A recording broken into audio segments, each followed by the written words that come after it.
नमस्कार. श्री स्वामी समर्थ समर्थी स्वादमध्ये आपल्या सर्वांचं खूप मनापासून स्वागत आहे.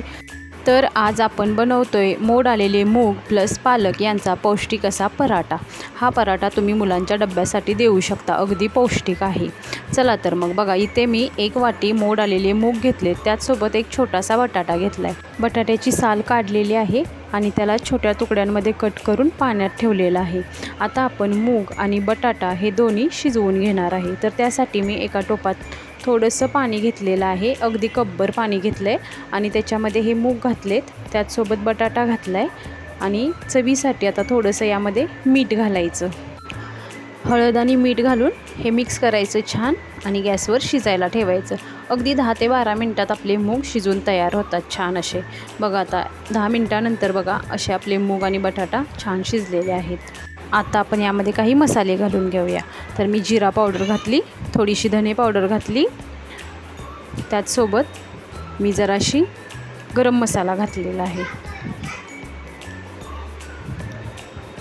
आता बघा लाल तिखट आणि थोडेसे पांढरे तीळ हे भाजून घेतलेले आहेत मी, ते घातलेत. लाल तिखट आवडीनुसार कमी जास्त करा. आणि हा चाट मसाला 1 चमचाभर घेतलेला आहे. थोडंसं हिंग घातले, हिंग पोटासाठी चांगलं असतं. हे थोडेसे चिली फ्लेक्स घातले. आता हे सेंदव मीठ आहे जे मी थोडंसं घातलेलं आहे. आपण आधी पण मीठ घातलेलं, त्यानुसार थोडंसं मीठ घालायचं. आता फ्रेश कोथिंबीर घालायची आणि हे छान असं मिक्स करायचं. बघा आपलं हे मिश्रण आता तयार आहे. आता आपण हे झाकून ठेवूया बाजूला. आता इथे बघा मी एका बाउलमध्ये पालक घेतली. पालक स्वच्छ धुवून मी त्याला बारीक अशी कापून घेतली आहे. आता आपण काय करायचं, यामध्ये थोडेसे मसाले घालायचे. आता जिरे घातलेत, थोडेसे पांढरे तीळ मगाशी भाजलेले होते, त्यातलेच मी थोडे यात घातलेत. त्यानंतर थोडासा ओवा हातावर चोळून घातलेला आहे. थोडंसं हिंग घालायचं, अगदी चिमूटभर घालायचं. आता यामध्ये थोडीशी हळद घाला, अर्धा चमचा, आणि मीठ घाला. यामध्ये साधं मीठ घातलेलं आहे मी.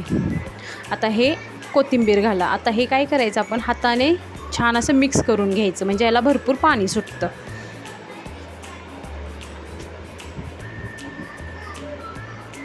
बघू शकता कशा आपल्या भाजीला पाणी सुटलेलं आहे. आता आपण यामध्येच 1 कप गव्हाचं पीठ घ्यायचं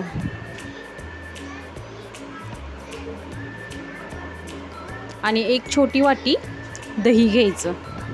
बघा 1 छोटी वाटी मी दही घेतलेली आहे. तर ह्यामध्ये दही घालायचं आणि हे छान पीठ मळून घ्यायचं. पाण्याचा अजिबात वापर नाही करायचा. यामध्येच आपल्याला आपलं पीठ तयार करायचं आहे. बघा आपलं पीठ छान असं मळून झालं आहे. आता त्यावरती थोडंसं तेल घाला आणि छान असं झाकून ठेवा 10 मिनटं. 10 मिनटानंतर बघा आपलं पीठ छान असं तयार आहे. तर आता आपण याचे छोटे छोटे 4 गोळे करून घेऊया. बघा छोटे मोठे तुम्ही करू शकता तुमच्या आवडीनुसार. आता आपण पिठामध्ये घोळवून तो चपातीसारखा लाटून घेऊया.